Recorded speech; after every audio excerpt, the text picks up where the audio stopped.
Continuando o nosso estudo sobre transformadas, vamos agora estudar a matemática, para que nós tenhamos a capacidade de fazer análise de um sinal e jogá-lo em outro domínio. Nós vamos enfatizar principalmente a análise de Fourier, mas nós vamos tratar também de outras transformadas.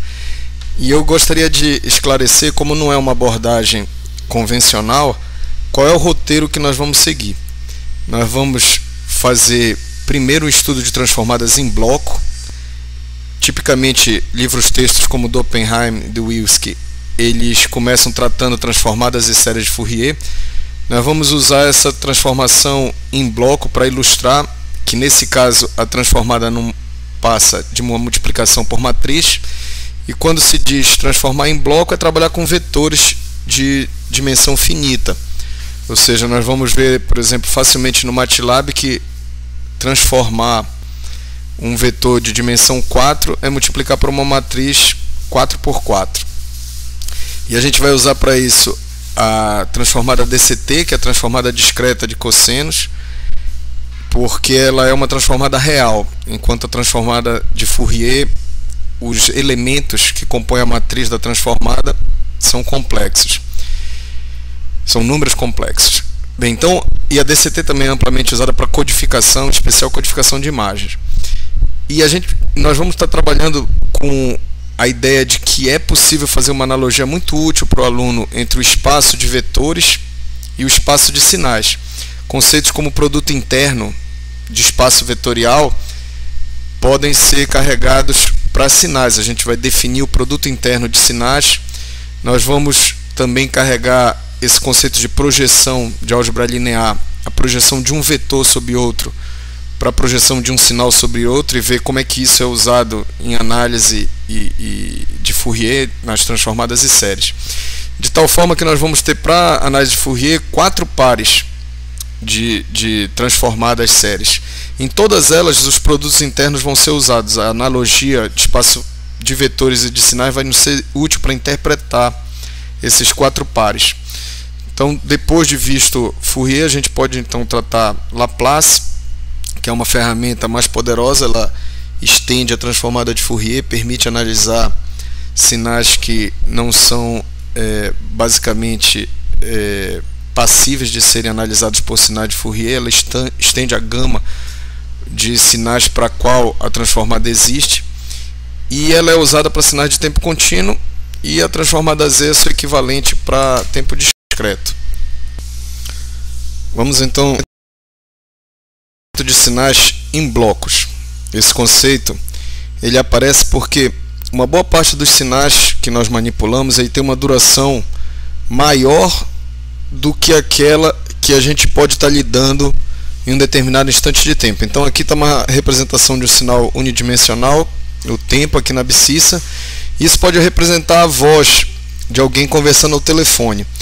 Então é óbvio que você não pode esperar um tempo grande para poder começar a processar essa voz a fim dela ser enviada para o outro lado. Então o que se faz em telefonia, por exemplo, é segmentar em janelas ou frames, que a gente aqui vai chamar de blocos, que tem uma duração de 20 milissegundos. Então, à medida que a gente vai caminhando ao longo do tempo, eu vou retirando esses segmentos de 20 milissegundos. Então, se eu considerar que a frequência de amostragem é 8.000 amostras por segundo, eu tenho em 1 milissegundo, eu vou ter 8 amostras.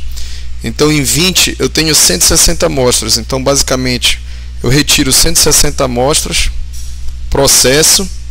Que tipo de processamento é esse? Considerando que elas já estão convertidas em um sinal digital, eu posso aqui fazer uma transformada, considerar as 160 amostras como sendo um vetor X e fazer uma transformada em cima dela.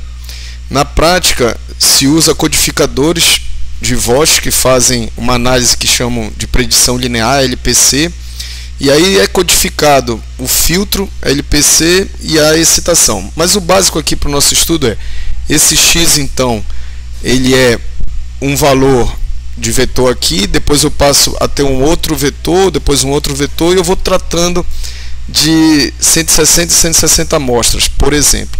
Em imagem, digamos que você tenha comprado o seu telefone smartphone mais caro, então isso daqui acende um número muito grande de pixels. Enquanto isso eu estou usando um bem barato que tenha, por exemplo, 640 por 1000 pixels.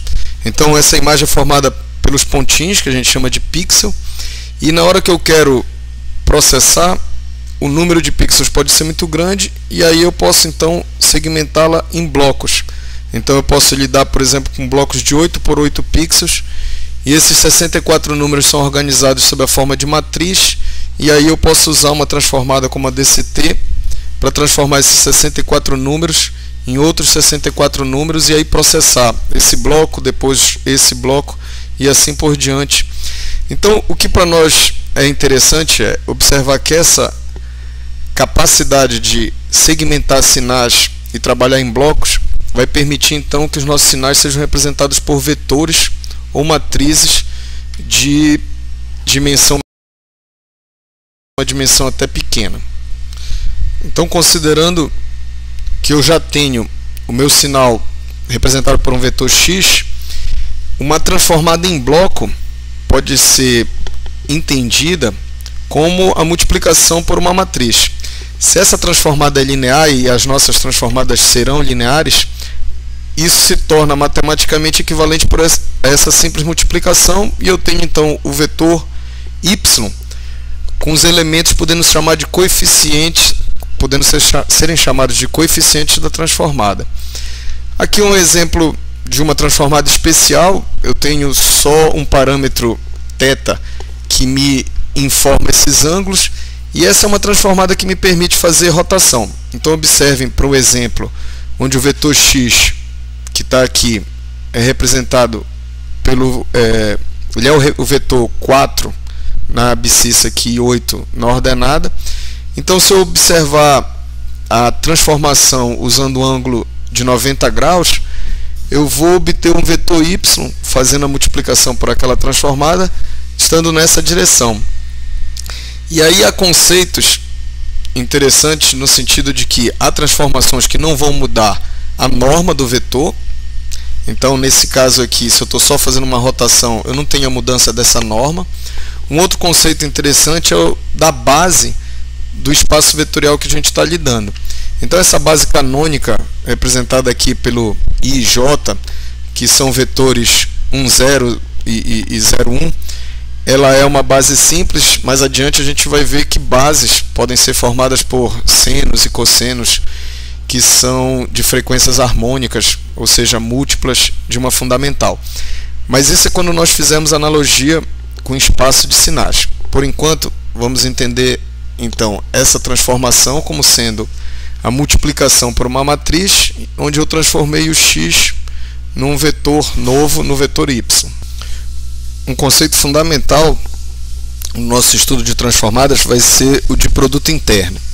Então, revisando o produto interno quando definido para vetores, há várias possíveis definições de produto interno, mas tipicamente a gente tem para um vetor x, produto interno contra o vetor y, sendo definido como a norma do x multiplicado pela norma do y vezes o cosseno do ângulo θ formado entre o x e o y.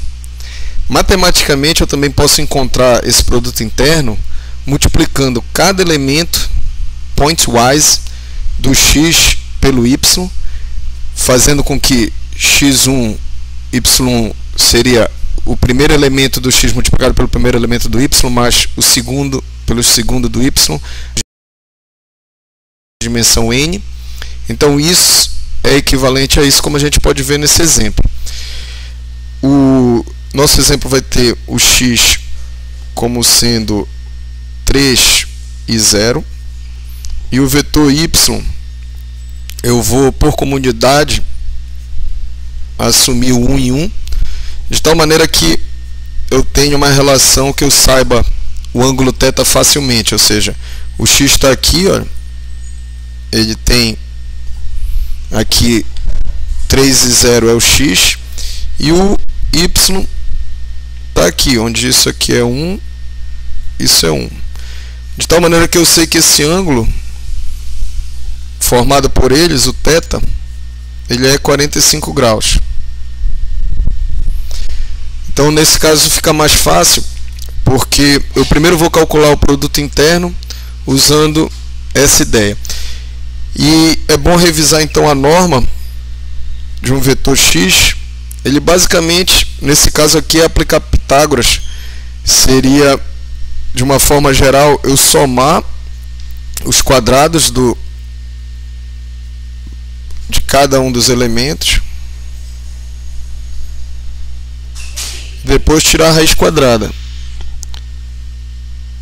Então essa seria a norma do vetor. Então, aplicando essa fórmula da norma para o nosso vetor x, eu tenho então que a norma dele vai ser 3 ao quadrado, 9, e a raiz quadrada então é 3. Uma outra maneira de enxergar é que o próprio 3 aqui já indica a norma dele. Para o nosso vetor y, eu tenho que a norma vai ser 1 ao quadrado mais 1 ao quadrado, raiz quadrada de 2. E o cosseno do ângulo que eles formam é raiz de 2 sobre 2. Cosseno de 45 graus. E quando eu calculo o meu produto interno por aqui, eu encontro então 3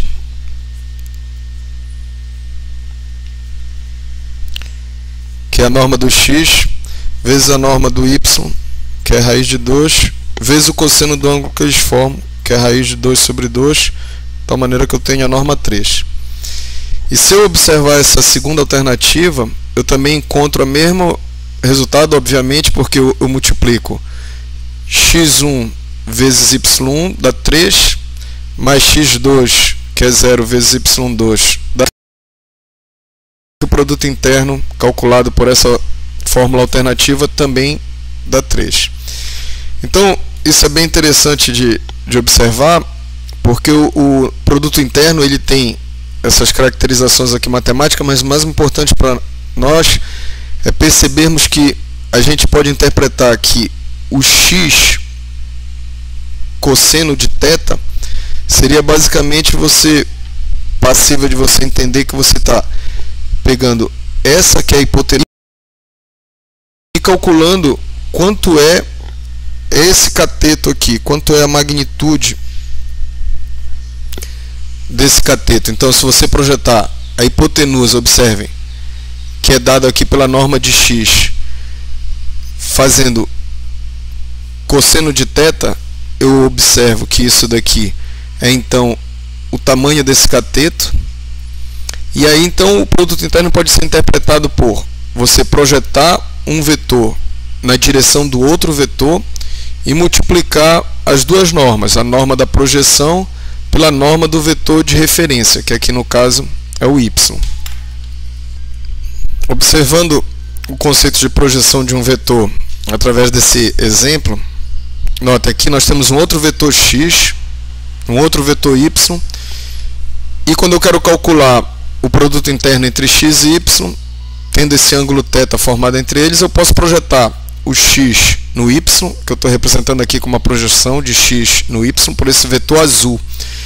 E o que o produto interno vai me dar então é a norma desse vetor pxy multiplicado pela norma do vetor y.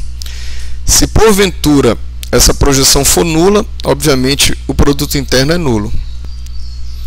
Esse gráfico já mostra as opções que eu tenho de projetar o x no y e gerar esse vetor pxy, mas eu também posso projetar o y no x e gerar esse outro vetor em azul aqui grande, que é o p de y projetado no x, ou pyx. Observe que o produto interno pode ser calculado dessas duas maneiras. Além disso, esse gráfico ele nos mostra os vetores de erro. O vetor que você tem de erro quando você projeta o x no y é dado por esse vetor, e quando a projeção é feita do y no x é dado por esse outro vetor de erro. E o que seria essa interpretação de erro? e ela é bastante útil para nós que vamos estudar transformadas. Quando você fala em produto interno no contexto de transformada, tipicamente um dos vetores é uma função base e você quer aproximar o outro vetor por aquela função base. Então vamos considerar que aqui nós temos o vetor x e a gente quer aproximá-lo da melhor forma possível por algo que está na direção do vetor y.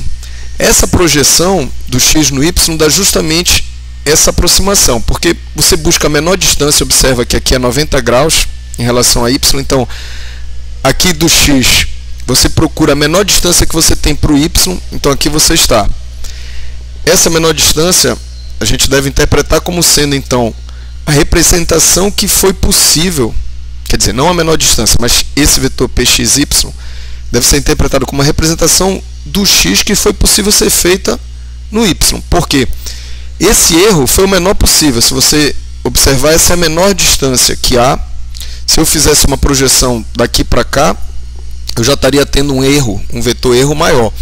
E note que se eu somar a minha projeção, que é a minha aproximação, ao erro, eu obtenho o x perfeitamente. Então, daí vem essa nomenclatura de eu chamar erro. Por quê? Já que o y não está na mesma direção do x, eu deveria esperar realmente um erro de aproximação. Então, se eu fizer esse erro mínimo, fazendo com que essa seja em 90 graus esse vetor, eu tenho a melhor representação possível.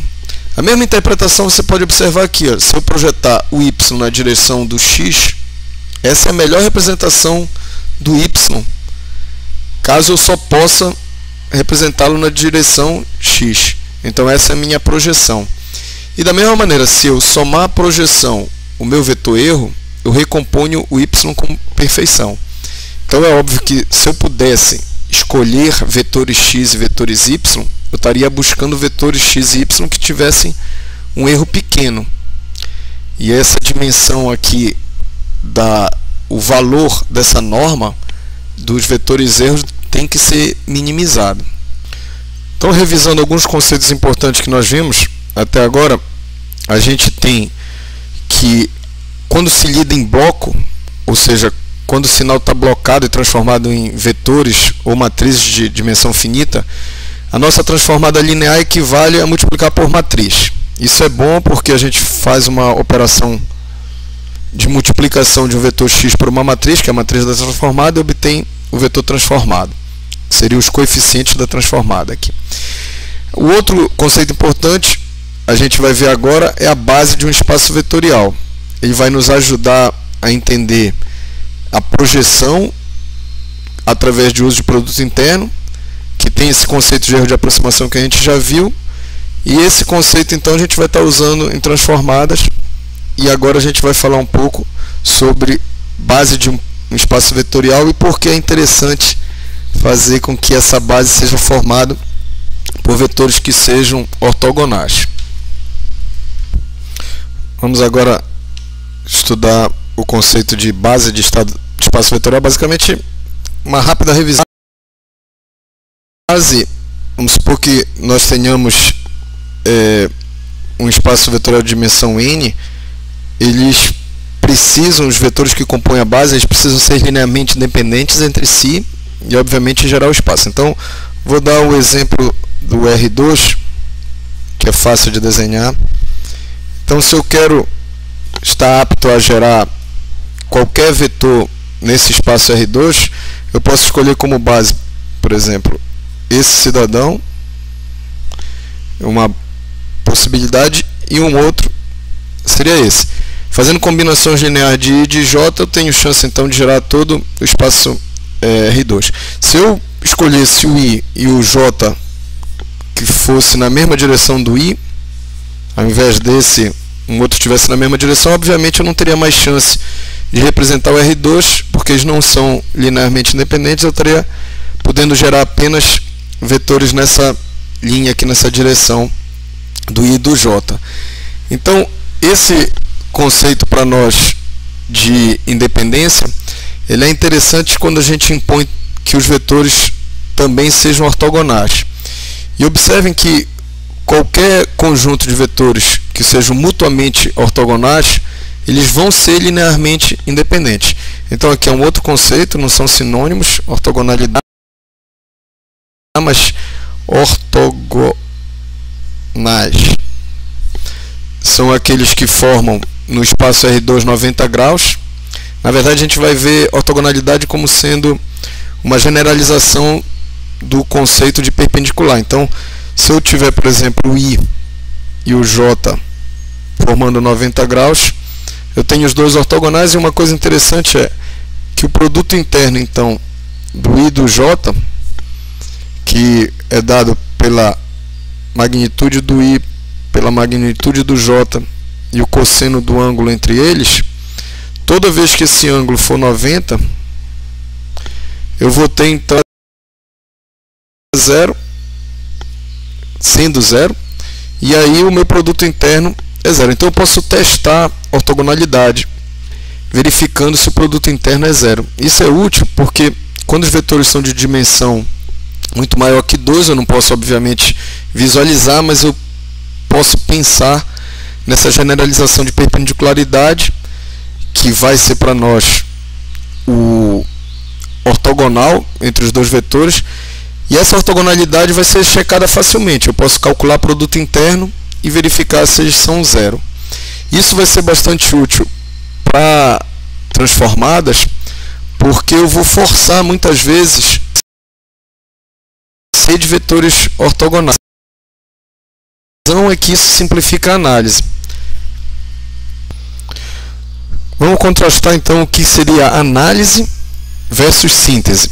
São etapas normalmente usadas em transformação, a gente vai fazer esse paralelo. A análise e a síntese vão ser vistas. Você definiu já bases, por exemplo, I e J. Síntese seria você obter um vetor X. Eu vou multiplicar a primeira base por 4 e a segunda por 8 e obter então o meu vetor X representado por essa combinação linear de I e de J. Eu vou covardemente aqui assumir as bases canônicas. Então, por exemplo, o I vai estar localizado aqui e o J, né? Então o I aqui como sendo 1 e 0. Então deixa eu escrever aqui I como sendo 1, 0 e o J como sendo 1. Ora, então no caso o vetor resultante essa base I, J, 4 e 8. Certo? Então a síntese ficou simplificada porque quem multiplica a base I vai aparecer aqui e quem multiplica a base J vai aparecer aqui. Certo? E aí a análise, que é muitas vezes o que a gente chama de cálculo da transformada, que é encontrar os coeficientes, é o caminho inverso. Notem, se eu tiver o X, eu tenho 4 e 8. Certo? Isso é dado. Eu quero achar quem são os coeficientes. Eu vou escrever de uma forma geral alfa, que multiplica a primeira base, e beta. Eu quero encontrar quem são os coeficientes alfa e beta que geram o vetor X. Então essa é a análise. Observe que nesse caso, por isso que eu disse que é covardia, assumido essa base canônica, é trivial dizer que o alfa é 4 e o beta é 8. É trivial. Mas na maioria das vezes, essa base não é de interesse para mim. Ela não me traz muita informação sobre o sinal. Pensem isso generalizado para um vetor de dimensão 160. O que eu poderia estar dizendo com uma base 1, 0, 0, 0, 0, 0, depois 0, 1, 0, 0, 0. Ou seja, uma base canônica como essa, que a primeira amostra, né, é basicamente o primeiro coeficiente, a segunda, etc. Ou seja, essa minha análise é como se eu estivesse fazendo uma multiplicação pela matriz identidade. Eu não tenho informação nova, então não vai ser uma base usada. Nesse caso, a análise não é tão trivial como aqui eu estou obtendo os coeficientes por uma expressão simples. Eu vou dar um segundo exemplo, então, onde isso aparece. Notem, nós vamos estar atrás de bases que sejam ortogonais, isso é importante, elas façam 90 graus entre si, para que nos simplifique a análise, como a gente vai ver mais adiante. Nesse segundo exemplo, ao invés de eu adotar uma base, como aqui foi feita 1001 a canônica, eu vou simplesmente listar as propriedades que eu quero dela. Primeiro, eu tenho uma base qualquer, I e J, mas eu imponho que elas sejam ortogonais. Os dois vetores são ortogonais. No R2, no caso, eles estariam, por exemplo, formando 90 graus. Mas, além disso, exigir que eles sejam formadores de uma base que mais ajuda ainda, porque além da ortogonalidade eles vão ter norma unitária. Então, tanto a norma do I quanto a do J é 1, e a gente vai chamar isso de ortonormal, aquele que é não só ortogonal, mas ambos os vetores envolvidos têm norma unitária. Então, se todos entre si tiverem ortogonalidade, todos forem de norma unitária, a gente vai chamar então essa base de vetores ortonormais. Então, notem como fica interessante. Digamos que eu tenho um vetor x genérico. Eu tenho que ele foi obtido pela multiplicação por valores. Estou interessado na fase de análise, ou seja, eu tenho esses números e eu quero obter quem foram esses valores. E aí o que eu vou fazer é o seguinte: para obter quem multiplica a base I, eu vou multiplicar todos os dois lados. Na verdade, vou achar o produto interno dos dois vetores, já que isso daqui é um vetor, isso daqui é o resultado dessa manipulação. Eu vou, em ambos os lados, calcular o produto interno com I. Então vejam como é que ficaria. Eu estaria calculando o produto interno com I de todo esse cidadão, certo? E aí eu vou usar que se eu tiver o produto interno de uma soma, vai ser basicamente eu fazer o produto interno do I com alfa I, mas, já que o produto interno é um operador linear, eu posso fazer também essa decomposição, certo? E aqui eu posso colocar os alfa aqui em evidência e aqui o beta idem. E aí vocês podem então agora observar o truque, porque como por construção eu fiz com que ele fosse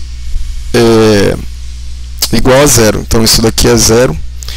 E um outro resultado aqui que a gente pode resgatar é que se eu faço o produto interno de um vetor I com ele próprio, como aqui, pensem que aqui eu vou levando cada elemento ao quadrado, não é isso?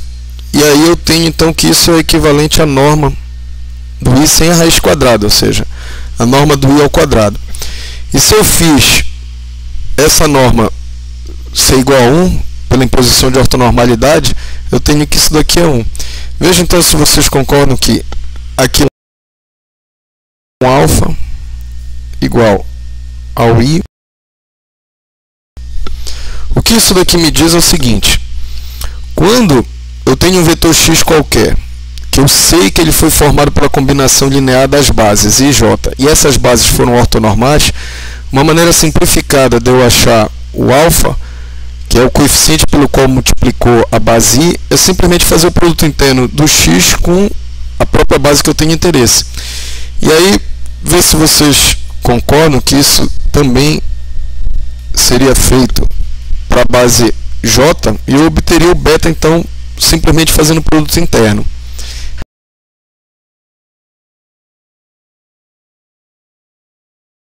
Se fazer a obtenção análise através de produtos internos com o vetor que a gente está analisando.